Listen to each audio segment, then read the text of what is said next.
The HTC U11 Plus is basically the U11 you know and love, with a 30% larger battery and an extra half-inch on the display diagonal with that fancy new 18:9 aspect ratio. But there's a bunch of other improvements that make it more than the sum of its parts. I'm Chris Carlin with Android Authority, and this is the HTC U11 Plus hands-on. The U11 Plus packs a 6-inch QHD Plus Super LCD5 panel using the DCI-P3 color space with hardware support for HDR10 that just requires a software update for full HDR video. Taking the differences in aspect ratio and display diagonal into account, the U11 Plus offers a little over 10% more screen in roughly the same overall area as the 5.5-inch HTC U11. Thanks to that more bezel-less design, the fingerprint scanner now lives on the back, and the U11 Plus gets a bump to an IP68 rating. I went hands-on with the translucent black version, which features a mirror-like finish over a semi-transparent glass back, which will be available online only in January or February next year. The main colour will be ceramic black, which will be available in Europe in late November or early December for €799. Gestures make handling the taller phone easier, like swiping down anywhere on the screen to pull down the notifications, or swiping up to open the app drawer. You can also add additional navigation buttons to the bottom of the screen, so a simple swipe to the side can provide access to a one-handed screenshot, for example.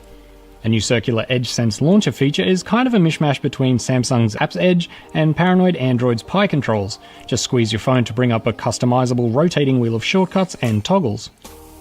Google Assistant, Amazon Alexa, and HTC Sense Companion are all on board, and you can customize the Edge Sense shortcuts for the main UI as well as within individual apps. The U11 Plus runs Android 8.0 Oreo out of the box, which means support for high-end audio codecs like Qualcomm's aptX HD and Sony's 24-bit LDAC. These will come in handy, of course, because there's no headphone port on the U11 Plus. There is, however, a USB Type-C to 3.5mm adapter with an integrated DAC, as well as HTC's Usonic active noise-cancelling earbuds, which let you tune your hearing profile for a better audio experience. Acoustic focus and 3D audio recording are possible via 4 microphones, and the U11 Plus is high-res audio certified.